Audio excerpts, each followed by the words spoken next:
Assalamu alaikum dear students, hope you all are fine. Question number 4 exercise 7b का हमारे पास है. The area of rectangle is x square plus 8x plus 12 centimeter square. If the length of the rectangle is x plus 6 centimeter, show that breadth is x plus 2 centimeter. सबसे पहले हम question की statement को समझ लेते हैं.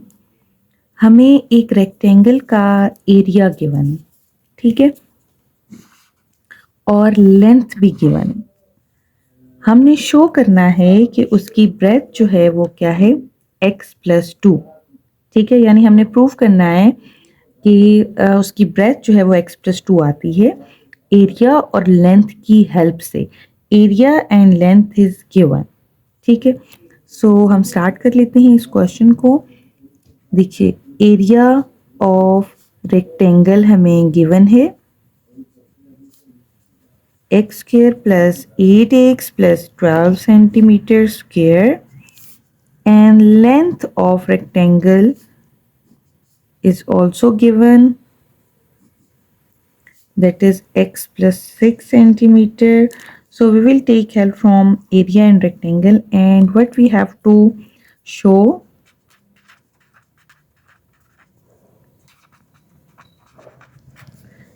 we have to show कि breadth जो है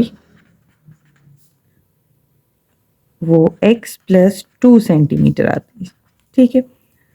so we will take help from area और लेंथ, ठीक है. अब जो हमारे पास एरिया ऑफ रेक्टेंगल है वो हमारे पास क्या है, लेंथ मल्टीप्लाई ब्रेथ, ठीक है. आप L इंटू बी भी लिख सकते हैं.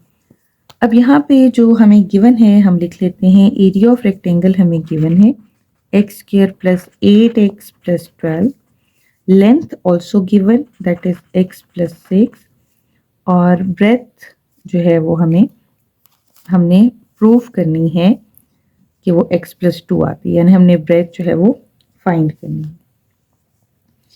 अब यहाँ पे देखें कि यहाँ पे x प्लस 6 जो है वो मल्टीप्लाई हो रहा है ब्रेथ के साथ, ठीक है, ऑन राइट हैंड साइड.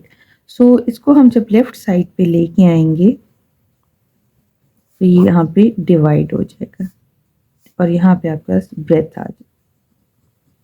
आप भी इसको लिख सकते हैं. अब हमने इसको एक्सरसाइज के जो स्टार्टिंग जो क्वेश्चंस किए हैं उसमें हमने फैक्टराइज की है एक्सप्रेशन को, ठीक है. ये हमें एक्सप्रेशन गिवन है जिसको हमने फैक्टराइज करना है, ठीक है. तो फैक्टराइज हम किस तरह से करेंगे, x square plus 8x plus 12, ठीक है. इसको हम फैक्टराइज कर लेते हैं.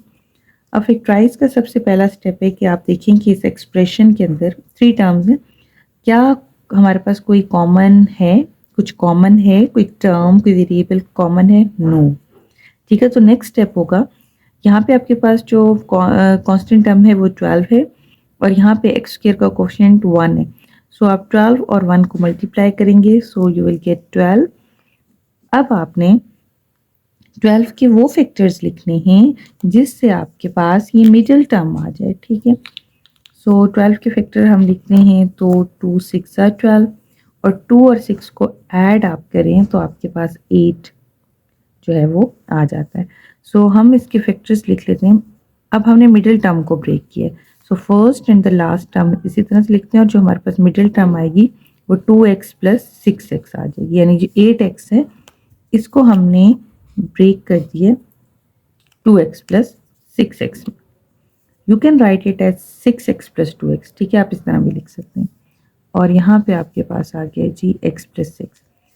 अब फैक्टराइज का जो हमारे पास नेक्स्ट स्टेप है वो हमारे पास क्या होता है कि हमारे पास 4 टर्म्स आ गई हैं. आपने इनकी ग्रुपिंग कर लेनी है, ये 2 टर्म्स और ये 2 टर्म्स, ठीक है. अब फर्स्ट 2 टर्म में देखें कि क्या कॉमन है. फर्स्ट 2 टर्म में अगर हम देखें तो x कॉमन है, तो यहाँ पे आ जाएगा जी x प्लस 2 रह जाएगा, ठीक है. इस में आप देखें तो आपके पास 6 कॉमन है, वेरिएबल तो नहीं कॉमन लेकिन 6 और 12 का कॉमन में जो फैक्टर है वो 6 है.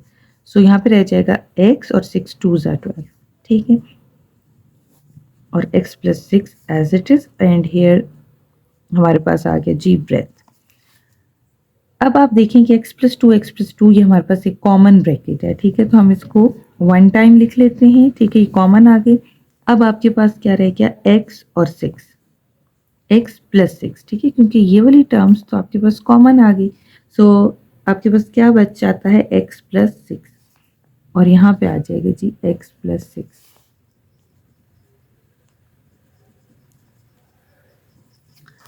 अब आप देखें कि जो x+6 है और x+6 ये कैंसिल आउट हो गए, so you are left with x+2, जो कि हमारे पास ब्रेथ आ गई। You can right x+2 centimetre, ठीक है। और यही हमने प्रूफ करना था कि हमारे पास जो ब्रेथ है वो क्या आनी चाहिए, x+2, और हमने इसको प्रूफ कर दिया कि हमारे पास, hence we have prove that breath is x+2 centimetre. So hopefully students आपको ये क्वेश्चन अच्छे से समझ आ गया होगा। In the next video we will solve next question. So take care of yourself. अल्लाह हाफिज़।